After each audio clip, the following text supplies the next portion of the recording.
Gold को लेकर बड़ी क्यूरियोसिटी है कि कुछ लोगों का कहना है कि भाई 1.5 लाख के आसपास अभी है 10 ग्राम, कोई कह रहे हैं 2 लाख भी चला जाएगा, कुछ लोग का कहना है कि नहीं नीचे भी जा सकता है। आपका असेसमेंट गोल्ड को लेके क्या है? आज की जो प्राइस है वो हिस्टोरिकल प्राइस से बहुत आगे बढ़ चुकी है। फिर भी लोग एनबीएफसी के पास जा रहे हैं या उनसे लोन ले रहे हैं। सर हमको लोन कौन देगा, ये सवाल पूछता है कस्टमर। क्यों?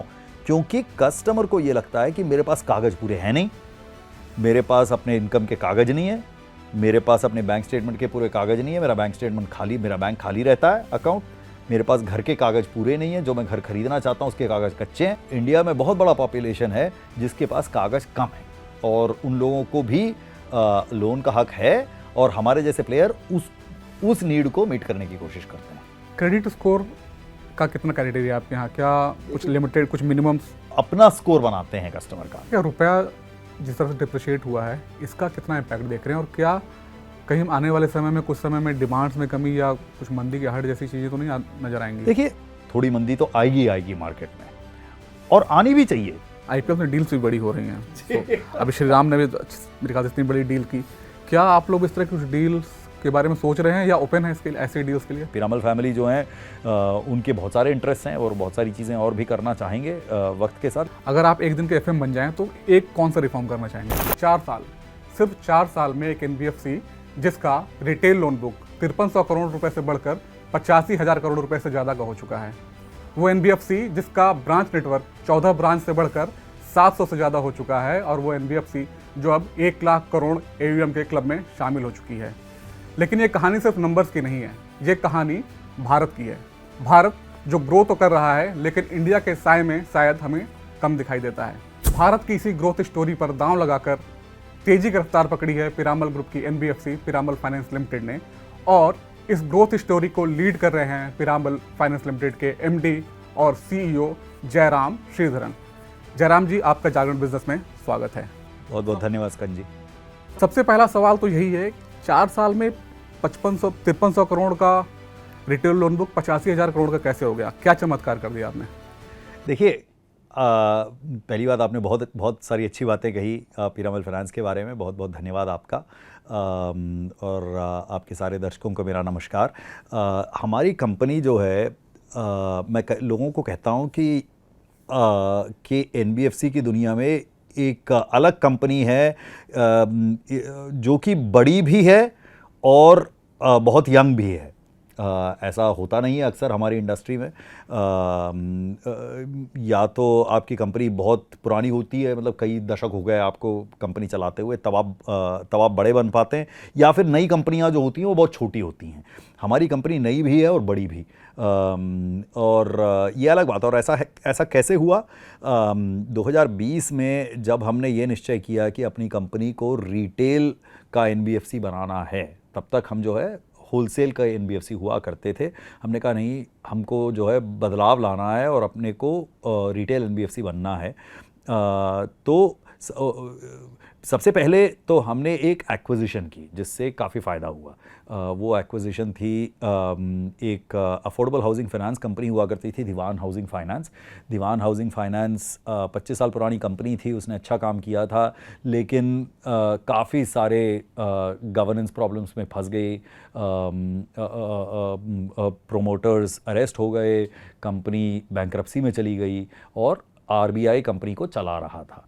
उस समय हमें अपने आप को बड़ा करना था। हमने कहा ये फर्स्ट स्टेप के लिए ये एक्विजिशन बहुत अच्छा रहेगा, तो हमने एक्वायर किया कंपनी को। उससे अपना 5,000 का जो बुक साइज़ था वो इमीडिएटली 20-22 हज़ार करोड़ हो गया। तो 20-22 हज़ार करोड़ तक की जर्नी तो हमारी एक्विजिशन से हुई।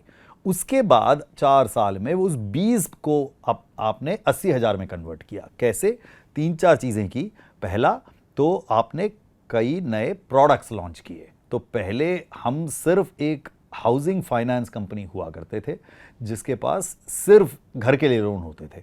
फिर धीरे धीरे हमने बहुत सारे नए लोन लॉन्च करने शुरू किए। सबसे पहले हमने लोन अगेंस्ट प्रॉपर्टी लॉन्च किया बिजनेस वालों के लिए। फिर हमने पर्सनल लोन लॉन्च किया सैलरीड लोगों के लिए। फिर हमने बिजनेस लोन लॉन्च किया अनसिक्योर्ड बिजनेस वालों के लिए। फिर हमने सेकेंड हैंड गाड़ियों के लिए लोन लॉन्च किया। ऐसे धीरे धीरे करते हुए हमने काफ़ी सारे नए प्रोडक्ट्स लॉन्च कर दिए। तो प्रोडक्ट लॉन्च से बहुत फ़र्क पड़ता है और उससे आपकी बिजनेस में काफ़ी तेज़ी आती है। क्यों? क्योंकि आपके पास पहले से ब्रांचें हैं, ब्रांचों में आप एक प्रोडक्ट करते थे, अब आप 2 करने लग गए या 3 करने लग गए, उससे अपने आप आपका बिजनेस काफ़ी तेज़ी से ग्रो करता है। दूसरा, हमने ब्रांचेस को ग्रो किया। तो उस समय जैसा आपने बताया, इनिशियली हमारे पास 14-15 ब्रांचेस हुआ करती थी, फिर हमने DHFL को एक्वायर किया, उसके बाद अपनी 300 ब्रांच हो गई। उस 300 को आपने धीरे धीरे करके 700 ब्रांच कर दिया। तो ब्रांचेस आप इन्वेस्ट करते गए, पूरे देश में आपने नए ब्रांच खोले, तो वो डिस्ट्रीब्यूशन जैसे जैसे आपकी बढ़ती गई, वैसे वैसे आपका बिजनेस भी बढ़ता गया। अभी रिटेल की बात करें तो कौन सा प्रोडक्ट आपका सबसे बड़ा मार्केट शेयर रखता है? देखिए, हमारा सबसे बड़ा प्रोडक्ट है हाउसिंग लोन, और उसके बाद आता है लोन अगेंस्ट प्रॉपर्टी। सो दोनों मॉर्गेज रिलेटेड जो प्रोडक्ट्स हैं वो हमारे काफ़ी बड़े हैं। इसके अलावा हम करते हैं अनसिक्योर्ड लेंडिंग, सैलरीड लोगों के लिए भी और सेल्फ एम्प्लॉयड लोगों के लिए भी। इसके अलावा हम करते हैं गाड़ियों के लोन, और इसके अलावा हम करते हैं रूरल लेंडिंग या माइक्रो फाइनेंस टाइप के लोन, और अभी एकदम नया नया हमने गोल्ड लोन शुरू किया है। ओके, मतलब ओवरऑल अगर हम देखें तो पूरा जो पिरामल फाइनेंस है ये लेंडिंग पे ही है। हाँ जी। क्या आगे चल के कुछ AMC या कुछ अलग किस्म के फाइनेंस बिजनेस में उतरने का प्लान है? हाँ, देखिए, ये अच्छा सवाल है। आज भी मार्केट में अगर आप देखें तो मार्केट में वैल्यू लेंडिंग बिजनेस की सबसे ज़्यादा है। हालांकि इंश्योरेंस बिजनेस हैं, वेल्थ मैनेजमेंट के बिजनेस हैं, AMC का बिजनेस है, ये सारे बिजनेस किए जा सकते हैं और लोग कर भी रहे हैं। लेकिन अगर आप मार्केट में देखें, वैल्यू क्रिएशन सबसे ज़्यादा आज तक लेंडिंग में ही हो पाई है। और अभी भी, जैसा मैंने कहा, हम नए प्लेयर हैं इस मार्केट में, अभी भी हमें बहुत कुछ करना है। अभी हमको 6-7 साल ही हुए हैं करते हुए काम, अभी हमें बहुत काम करना है। तो अपॉर्चुनिटी जो है आपकी लेंडिंग बिजनेस में अभी भी बहुत स्ट्रांग है। तो मेरे हिसाब से अगले कुछ साल हम यही करना चाहेंगे। हाँ, हम देख रहे हैं और भी बिजनेसेस, हम हमेशा देखते रहते हैं कि और क्या किया जा सकता है, लेकिन लेंडिंग बिजनेस के अंदर जितनी अपॉर्चुनिटी हैं आज भी हमें वो कहीं ज़्यादा नज़र आती हैं। ज्योग्राफी वाइज बात करें तो आपका बिजनेस जो भी ग्रो हो रहा है, कौन कौन से एरियाज हैं? क्या यूपी में आपका फोकस कितना है, या अभी क्या इधर से आ रहा है या साउथ से आ रहा है? या तो हमारा बिजनेस वैसे तो बिल्कुल नेशनल बिजनेस है। पूरे देश में हम हैं, 700 ब्रांचेस हमारी पूरे देश में हैं। लेकिन अगर मैं शहर के हिसाब से बताऊं, हमारा सबसे बड़ा शहर है महाराष्ट्र में। उसके बाद सेकंड नंबर पे हमारा आता है उत्तर प्रदेश, जहां हमारे 11% की हमारी बिज़नेस उत्तर प्रदेश में होती है। फिर उसके बाद आता है आंध्र प्रदेश, तेलंगाना, जहां हमारे पास 10-11% बिज़नेस है। फिर उसके बाद कर्नाटका, तमिलनाडु में अपना बिजनेस है। फिर उसके बाद गुजरात, राजस्थान, ये हमारा सीक्वेंस। ये पूरा मिक्स है, इसमें होम लोन भी है, देन आपका प्रॉपर्टी लोन अगेंस्ट प्रॉपर्टी। बिल्कुल सही कहा आपने, हाँ, सारा मिक्स है। सारे शहरों में हम सारे बिजनेस करना पसंद करते हैं, और यूजुअली जो है हम होम लोन से शुरुआत करते हैं, क्योंकि होम लोन सबसे सेफ बिजनेस है, उससे मार्केट समझ में आता है। फिर जब वो सेफ बिजनेस आपका हो जाता है, उसके बाद हम धीरे धीरे करके नए बिजनेस अपने लॉन्च करते हैं। एक सवाल मेरा हमेशा से रहा है NBFCs को लेके। अगर हम होम लोन की बात करते हैं तो अगर हम पहले प्रायोरिटी लोगों की रहती है यार हम किसी PSU बैंक से ले लें, 7% के, आज के रेट में 7% के आसपास चल रहा है। जी। फिर वहाँ नहीं मिलता तो लोग चलते हो किसी प्राइवेट बैंक से ले लेते हैं। जी। अगर हम आपकी भी हम देखें इंटरेस्ट रेट होम लोन की देख रहा था, इस अराउंड 9.99% से शुरुआत होती है। लेकिन हमारा वैसे देखा जाए, सच कहूँगा, हमारे मेन लोन जो है 11% पे होते हैं। क्या है मतलब इतना गैप कैसे है कि अगर इतनी अवेलेबिलिटी लोन्स की है फिर भी लोग NBFC के पास जा रहे हैं या उनसे लोन ले रहे हैं? इतना बड़ा आपका लोन बुक है, तो क्या कोई गैप है जिसको आप फिल कर रहे हैं? बिल्कुल सही कहा आपने, और बिल्कुल यही बात है। देखिए, आप जब मार्केट में लोन लेने के लिए जाते हैं और हमें पता लगता है कि हमारे पास इतने सारे ऑप्शन हैं, इतने सारे बैंक हमको लोन दे रहे हैं, जबकि आप जो आम नागरिक है हमारे देश का, उसका एक्सपीरियंस ऐसा नहीं है। बहुत सारे लोग हैं जिनको वैसे लोन मिल ही नहीं रहा है। और क्यों नहीं लोन मिल रहा है? छोटे शहरों में मान लीजिए कस्टमर है जिसकी आमदनी जो है आधी कैश में आती है। मान लीजिए बैंक में आपको 30,000 35,000 रुपए की आपकी नौकरी है, लेकिन आपको 15-20 हज़ार बैंक में आता है, बाकी पैसा आपको कैश में मिलता है, मान लीजिए, राइट। ऐसे आदमी को बैंकिंग सेक्टर फॉर्मली लोन नहीं दे पाएगा, और ऐसे लोग भरे हुए हैं हमारे देश में। और छोटी छोटी दुकानें हैं, छोटी छोटी दुकानों के मालिक हैं, उनको अपनी दुकान बढ़ाने के लिए लोन चाहिए। आपके रेजिडेंशियल सोसाइटी के सामने कोई होगा, एक आदमी कोई छोटा सा पनीर रखता होगा, मिठाई बनाता होगा, उस आदमी को अपनी दूसरी मिठाई की दुकान खोलनी है या दूसरी पनीर की दुकान लगानी है, तो उसको लोन देने के लिए लोग कतार में नहीं खड़े हैं, उसको लोन नहीं मिल रहा है। तो बहुत सारा अब एक कस्टमर बेस है हमारे देश में जहां पर जो फॉर्मल बैंकिंग सेक्टर है वो है उनको कवर नहीं कर रहा है। जब हमने 5 साल पहले जब हमने इस मार्केट को स्टडी किया था, जब हमने पूरा रिसर्च किया ये जानने के लिए कि हम तो एनबीएफसी हैं, हमारे तो इंटरेस्ट रेट ज़्यादा होंगे, तो कैसे कौन से ऐसे कस्टमर हैं जिसको हम सर्व कर सकते हैं और उनकी नीड क्या है। जब हम जा करके जब हमने लोगों से बात किया तो सबसे एक इंटरेस्टिंग बात निकल के आई। एक बहुत बड़ा कस्टमर बेस है जिसके पास सबसे बड़ा सवाल ये था कि सर हमको लोन कौन देगा। आप ये सोचिए, सर हमको लोन कौन देगा, ये सवाल पूछता है कस्टमर। क्यों? क्योंकि कस्टमर को ये लगता है कि मेरे पास कागज पूरे हैं नहीं, मेरे पास अपने इनकम के कागज नहीं है, मेरे पास अपने बैंक स्टेटमेंट के पूरे कागज नहीं है, मेरा बैंक स्टेटमेंट खाली, मेरा बैंक खाली रहता है अकाउंट, मेरे पास घर के कागज पूरे नहीं है, जो मैं घर खरीदना चाहता हूं उसके कागज कच्चे हैं। इसको आप वेरीफाई कैसे करते हैं? मान लीजिए ये है हाँ, तो मेहनत का काम है, मेहनत करनी पड़ती है, आपको जाके मिलना पड़ता है कस्टमर से, उसकी दुकान में टाइम स्पेंड करना पड़ता है देखने के लिए कि इसकी आमदनी कितनी बनती होगी, क्योंकि उसके कागज नहीं है। आप कागज देख के आप उसको अंडरराइट नहीं कर सकते हैं, तो आपको मेहनत करनी पड़ती है। आपके बंदे जाते हैं, लोग कस्टमर से मिलते हैं, आसपास के लोगों से पूछते हैं कि इसकी दुकान कितने देर खुली रहती है, लोग आते हैं कि नहीं आते हैं, क्या होता है।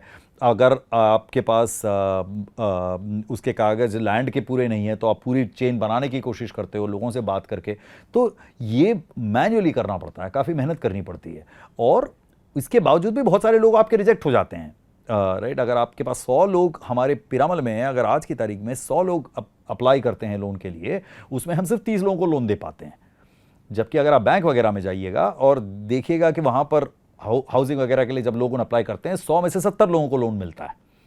क्यों? क्योंकि बाकी जो वहाँ पर जो कस्टमर आते हैं वो वाइट कॉलर होते हैं, उनके पास सब कुछ होता है, सारे कागज होते हैं। हमारे यहाँ कागज कम होते हैं लोगों के पास, और लोगों की अपनी जो है माली हालत थोड़ी सी वीक होती है। तो उसको हमें सपोर्ट करना पड़ता है, हमें असेस करना पड़ता है कि किस कस्टमर को कितना पैसा दिया जाए कि वो कस्टमर उस उतने पैसे रीपे कर पाएंगे सही तरीके से। तो ये मेहनत का काम है, इसलिए इसके खर्चे भी ज़्यादा आते हैं, इसलिए हमें रेट भी ज़्यादा रखना पड़ता है, क्योंकि कस्टमर भी थोड़ा ज़्यादा वल्नरेबल है, हमारे खर्चे भी ज़्यादा हैं, इसलिए रेट भी अपनी थोड़ी सी ज़्यादा होती है। आप हमारा अगर एडवर्टाइजिंग देखेंगे, हमारा स्लोगन देखेंगे, हमारा स्लोगन है पीरामल फाइनेंस, हम कागज से ज़्यादा नीयत देखते हैं।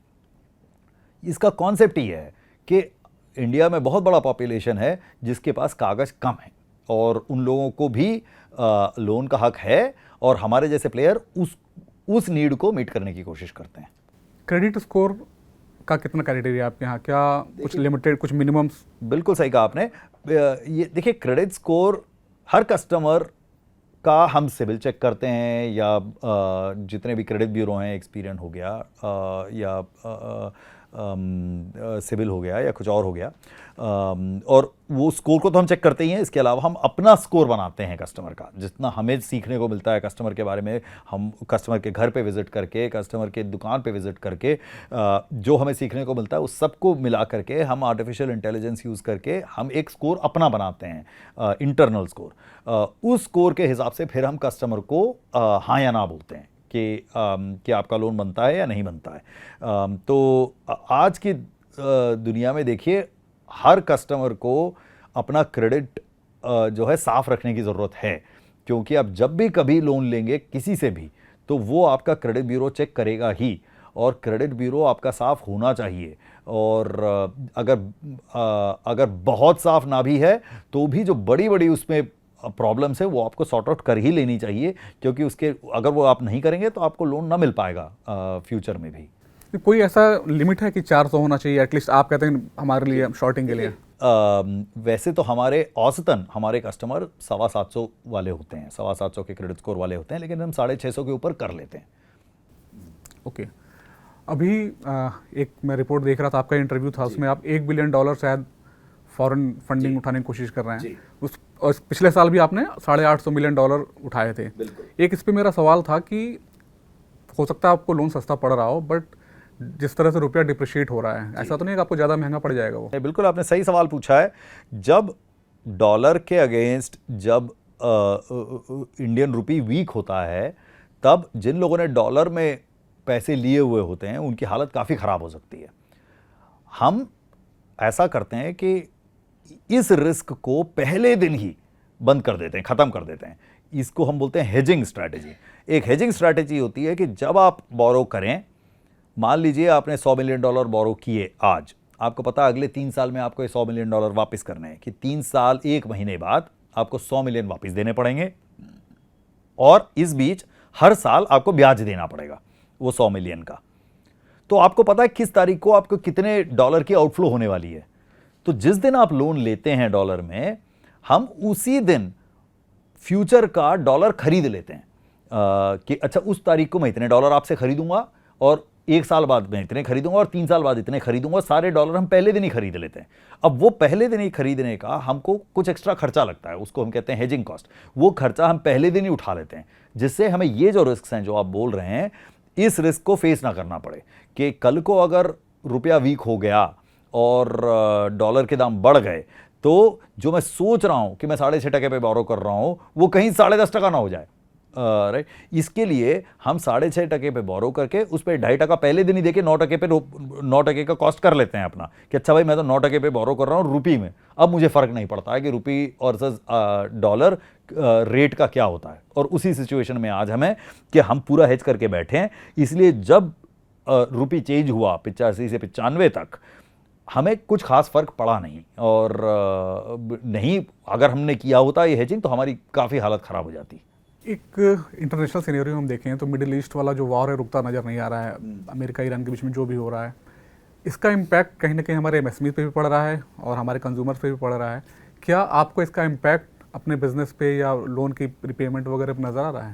देखिए, बड़े ताज्जुब की बात यह है कि पिछले 2 महीने में अगर आप सिर्फ नंबर्स देखेंगे तो आप बता नहीं पाएंगे कि कोई जंग चल रही है दुनिया में, क्योंकि नंबर्स उतने ही स्ट्रांग हैं जितना फरवरी में थे, उतने ही मार्च में, अप्रैल में, मई में भी स्ट्रांग चल रहे हैं। डिमांड भी उतनी स्ट्रांग है, और जो रीपेमेंट आ रही है लोन्स की, वो भी उतनी ही स्ट्रांग है। बहुत अचंभे की बात है ये। ऐसा आपसे कोई पूछे अगर कि आपको क्या लगता है क्या असर होगा वॉर का, आप ये सोचेंगे कि यार अब तक तो कस्टमर की परेशानी आ जानी चाहिए थी। कुछ कस्टमर परेशानी में आ करके लोन डिले कर दें, पेमेंट डिले कर दें, डेलिंक्वेंसी आनी शुरू हो जाए, ये सब आपको दिखना चाहिए था। आज तक कुछ नहीं दिख रहा है, पता नहीं क्यों।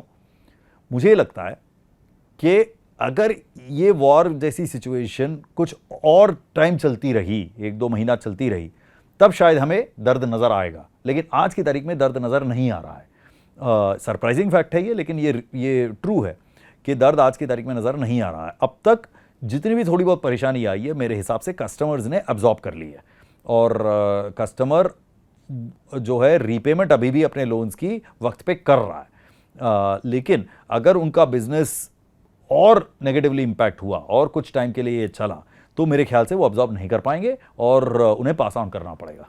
क्या क्या फैक्टर्स हैं जो आपको लगता है कि बिजनेस को नेगेटिवली इम्पैक्ट कर सकते हैं? सबसे इंपॉर्टेंट और डायरेक्ट फैक्ट तो है कि तेल का प्राइस कितना है, और किसी भी तरह का तेल, आप LPG PNG ले लें या फिर पेट्रोल डीजल ले लें, इनके प्राइसेस अभी तक इंडिया में बदले नहीं हैं।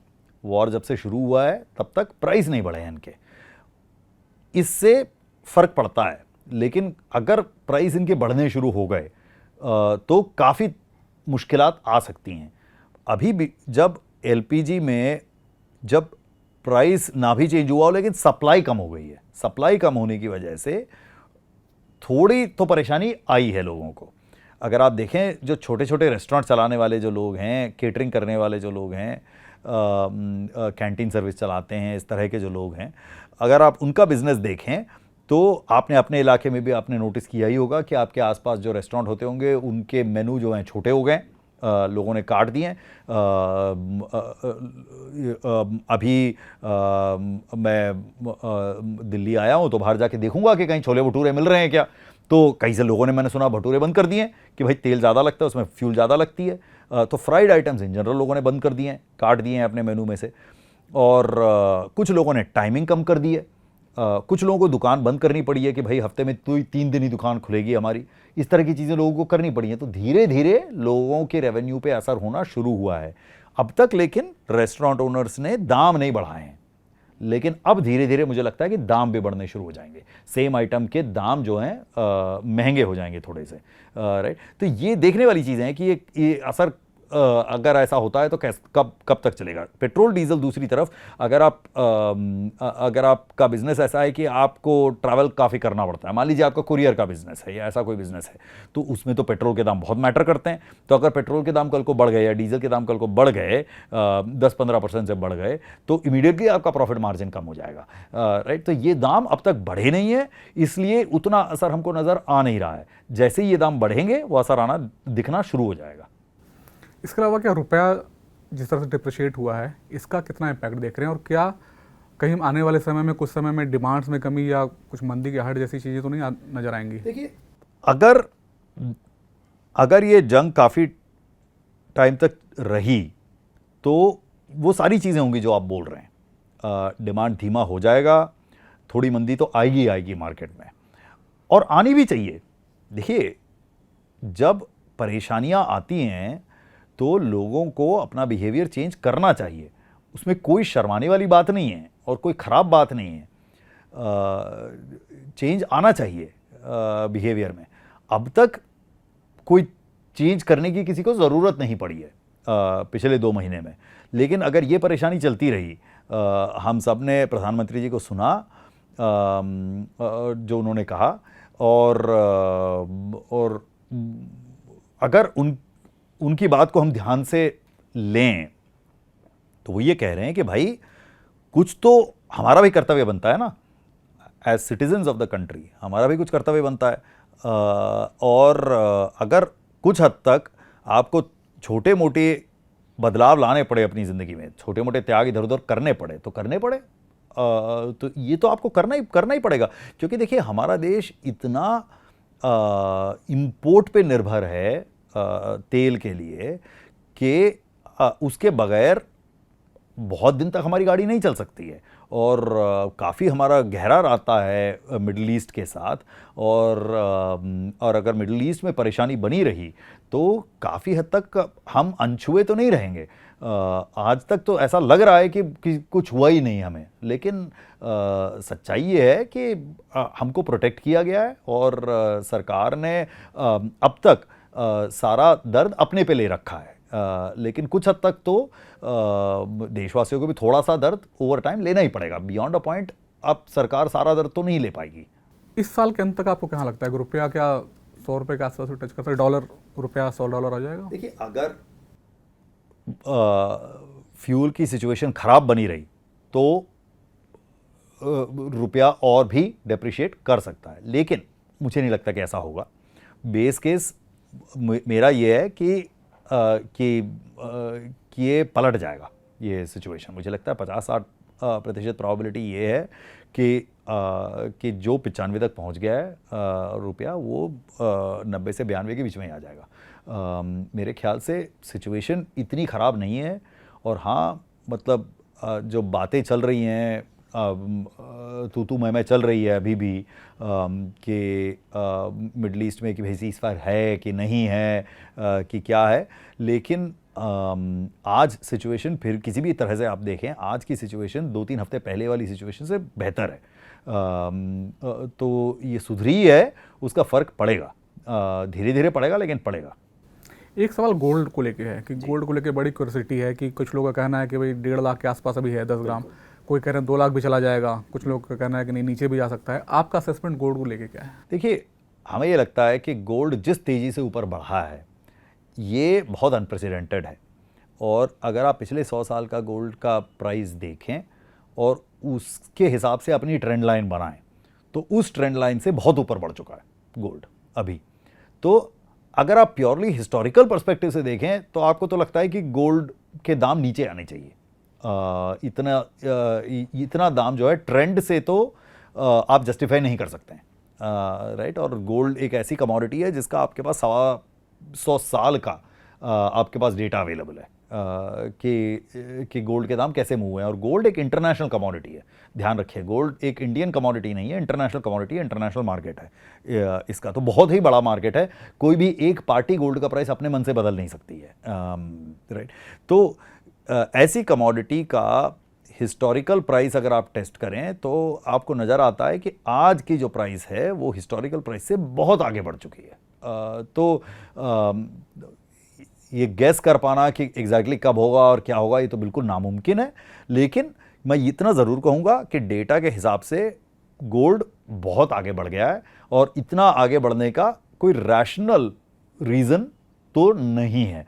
तो अगर मैं एज अ लेंडर सोचूं कि मैं गोल्ड लोन करता हूं, मैं लोगों को गोल्ड के अगेंस्ट पैसे देता हूं, तो मैं कैसे सोचूंगा इसके बारे में? मैं तो यही सोचूंगा कि गोल्ड के दाम कल को कम हो गए तो मेरा कस्टमर परेशानी में नहीं आना चाहिए, मैं उसी हिसाब से गोल्ड के लोन वगैरह दूंगा लोगों को। क्या आपने एलटीवी घटाया है अभी गोल्ड? बिल्कुल आप सही कह रहे हैं, एलटीवी घटाया है और हम दाम भी 1.5 लाख रुपए हम नहीं देते हैं गोल्ड का। अब वैल्यूएशन जो है 1.5 लाख पे नहीं मानते हैं हम वैल्यूएशन की, ये ट्रू वैल्यूएशन नहीं है। तो वैल्यूएशन भी आज की तारीख में अगर आप देखें जितने भी गोल्ड लोन लेंडर हैं, हम ही नहीं, जितने भी गोल्ड लोन लेंडर हैं वो वैल्यूएशन भी कम लगाते हैं और उस पर एलटीवी भी कंजर्वेटिव से रखते हैं, नहीं तो परेशानी आएगी बाद में।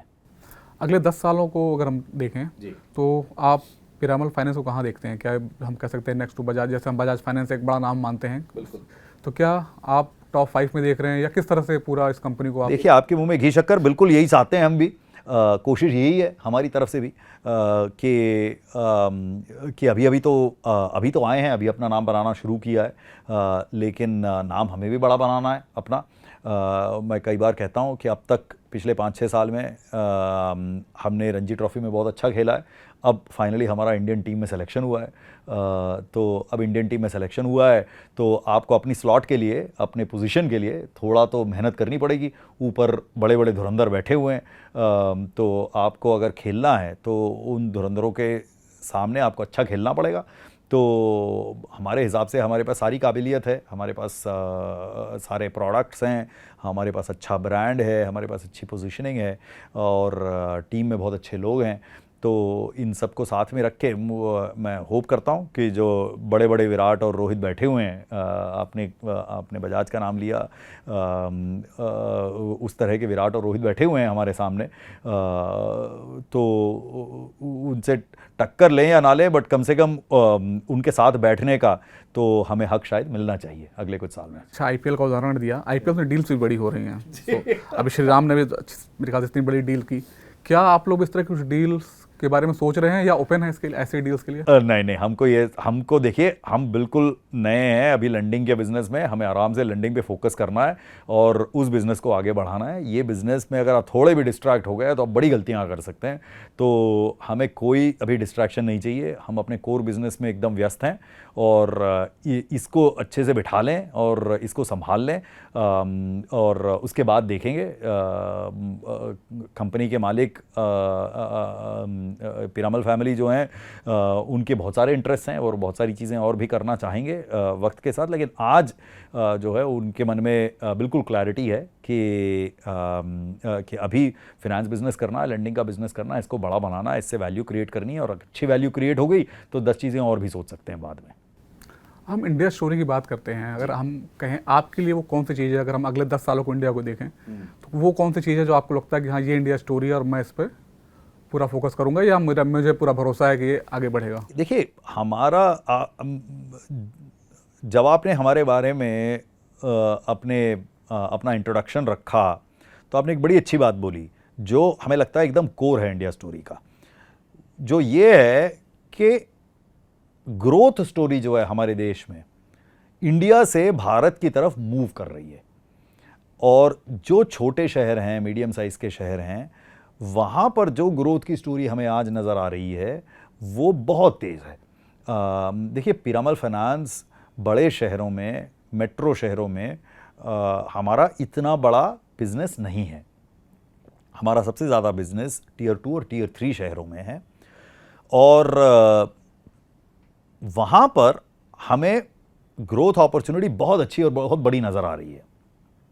वहाँ पर नए बिजनेस खुल रहे हैं, बिजनेस करने वाले जो हैं वो भी ज़्यादा एम्बिशियस हो रहे हैं और बड़े काम करना चाहते हैं। वहाँ का कस्टमर भी जो है बहुत एम्बिशियस हो रहा है। हमें लगता है इनको सर्व करने की अपॉर्चुनिटी बहुत अच्छी है। छोटे घर, छोटे बिजनेस, जैसे मैंने आपको उदाहरण दिया था कि मिठाई की दुकान वाले को दूसरी मिठाई की दुकान खोलनी है तो उसको लोन देने के लिए कोई खड़ा है क्या? अगर खड़ा हो तो वो एक और दुकान लगाए, 2 लोगों को और नौकरी दे, राइट?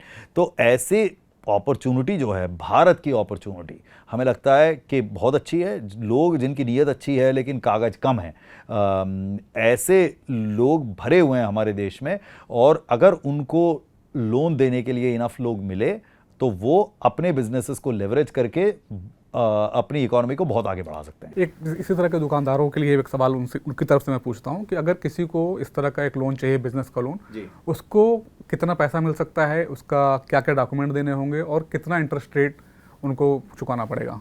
देखिए, दुकानदारों के लिए सबसे सिंपल, सबसे पहला सवाल होता है कि आपका घर या आपकी दुकान आपकी खुद की है या नहीं है। मान लीजिए है, तो आपके लिए सबसे अच्छा तरीका है कि आप जो है लोन अगेंस्ट प्रॉपर्टी लें, तो वो आपको जो है इंटरेस्ट रेट आपको सबसे कम दिलवाएगा, और फिर उसमें आपको लोन कितना मिल सकता है वो 2 बातों पे डिपेंड करता है। इस बात पे कि आपको कितने, आपके बिजनेस में कैश फ्लो कितना आता है, और दूसरा कि आपके घर या दुकान की वैल्यू कितनी है। इन दोनों को दिमाग में रख के आपका लोन हो जाएगा। औसतन हमारा जो है 22-23 लाख रुपए का हम लोन देते हैं ये इस तरह के लोन अगेंस्ट प्रॉपर्टी के लिए, और औसतन हम जो है 12.5% की रेट पे लोन ये देते हैं। ये लोन ईएमआई में चुकाना होता है या लमसम देना होता है? ये बिजनेस वालों के लिए बाय एंड लार्ज सारे प्रोडक्ट ईएमआई वाले ही होते हैं। एक ही प्रोडक्ट है जिसमें लमसम होता है, और वो प्रोडक्ट यूजुअली गोल्ड पे होता है। अगर आप गोल्ड के अगेंस्ट लोन ले रहे हैं तो वहाँ पर लमसम वाला प्रोडक्ट होता है, बट अगर आप घर के अगेंस्ट ले रहे हैं या दुकान के अगेंस्ट ले रहे हैं तो यूजुअली ईएमआई होता है। वैसे मतलब आप बहुत मेहनत करेंगे, कोशिश करेंगे, 4 लोगों से पूछेंगे तो कहीं ना कहीं एक आपको लमसम वाला भी मिल जाएगा, लेकिन ये कॉमन नहीं है। कॉमनली आपको ईएमआई वाला ही लोन। और नेक्स्ट मंथ से ईएमआई चालू हो जाएगी या कुछ बीच में मोरेटोरियम होता है? यूजुअली अगले महीने से चालू होता है। 1 महीने का कैप रहता है, उसके बाद आपका ईएमआई चालू हो जाता है। और मोटा मोटी अगर आप 15 साल का लोन ले रहे हैं मान लीजिए, तो हर 1 लाख रुपए के लोन के लिए मोटा मोटी 1,000 रुपये का ईएमआई बैठता है। तो अगर आपने 22 लाख रुपए का लोन लिया तो आपको 22,000 रुपये का ईएमआई बैठेगा, मोटा मोटी उतने का आपको ईएमआई बैठेगा। तो उस हिसाब से आप अपनी ईएमआई की प्लानिंग वगैरह कर सकते हैं अपने बैंक के साथ। अगर आपके पास अपनी दुकान या अपना घर नहीं है तो आपको लोन लेना पड़ेगा अनसिक्योर्ड लोन। आपको छोटा मिलेगा, टिकट उतनी बड़ी टिकट साइज नहीं मिलेगी, और आपको महंगा मिलेगा थोड़ा, राइट? तो आप अगर अनसिक्योर्ड लेना चाहें तो आपको 10, 12, 15 लाख रुपए तक का लोन मिलेगा इस तरह की छोटी दुकान के लिए, और इस तरह के छोटे बिजनेस के लिए 10-15 लाख रुपए का आपको कोई लोन देगा, और उस पर इंटरेस्ट रेट जो है 16-17-18% की आपको बैठेगी, राइट? तो इंटरेस्ट रेट थोड़ा ज़्यादा होगा और लोन अमाउंट थोड़ी कम होगी अगर आपके पास अपनी दुकान या अपना मकान नहीं है। आपने वो नायक मूवी देखी होगी जिसमें अनिल कपूर एक दिन का सीएम बनता है। अगर आप एक दिन के एफएम बन जाएं तो एक कौन सा रिफॉर्म करना चाहेंगे? बाप रे, तो बहुत बड़ी बात बोली आपने। देखिए, मुझे लगता है कि सरकार और एफएम वैसे ही बहुत सारी चीज़ें कर रहे हैं जो कि हमारे सेक्टर के लिए बहुत अच्छा है और बहुत पॉजिटिव है। तो ऐसा कोई बहुत बड़ा गैप तो मैं नहीं कहूँगा कि है, लेकिन जो डिजिटाइजेशन की बात है उस पर हमको ध्यान देना चाहिए। जितने लैंड रिकॉर्ड्स हैं हमारे देश में, अगर वो सारे डिजिटाइज हो जाएं, ओनरशिप सारी डिजिटाइज हो जाए, तो उससे बहुत फ़र्क पड़ेगा। आज क्या हो रहा है, अगर मुझे किसी को लोन देना है तो मुझे पता नहीं है कि वो जो कह रहा है कि ये घर मेरा है वो एक्चुअली उसका है या नहीं है। ये चेक करने के लिए बड़ी मेहनत लगती है और बड़े खर्चे भी बढ़ जाते हैं। उसकी वजह से इंटरेस्ट रेट भी कस्टमर का महंगा हो जाता है, क्योंकि ये सब चेक करना आसान नहीं है। रजिस्ट्री से चेक नहीं कर सकते? रजिस्ट्री या क्या वो कंप्लीट डॉक्यूमेंट? फिजिकल प्रोसेस है, सारा फिजिकल प्रोसेस है। तो फिजिकल प्रोसेस है, चेक करना पड़ता है, और हर स्टेट में अलग है, और हर स्टेट में स्टेट के अपने लैंग्वेज में है ये वो। तो अगर मान लीजिए कि एक नेशनल लेवल पे रजिस्ट्री होती नेशनल लेवल पे और इलेक्ट्रॉनिकली हम चेक कर पाते कि कौन सा घर किसका है, इसके पहले किसका होता था, ये वो लैंड किसकी है, कौन सी लैंड का, इस लैंड की लिमिट क्या है, कि अच्छा ये चौकोर में बना दूं तो ये मेरे कस्टमर की लैंड है, उसके बाजू में दूसरे कस्टमर की लैंड है, ये सब अगर मुझे डिजिटली पता चल जाए तो बहुत ही फ़र्क पड़ जाए इस बात से। सो डिजिटाइजेशन, आपकी इनकम का डिजिटाइजेशन, आपके बैंक अकाउंट का डिजिटाइजेशन और आपके लैंड रिकॉर्ड्स का डिजिटाइजेशन, ये सारी चीज़ें अगर डिजिटाइज हो जाएं और एक जगह से मिलनी शुरू हो जाए तो कस्टमर्स को लोन कर पाना बहुत आसान हो जाएगा और कस्टमर्स को दिखाई देगा कि उनको जिस रेट पर लोन वगैरह मिल रही है वो भी बहुत अच्छी है। Thank you Jairam ji, thank you समय देने के लिए। Thank you very much.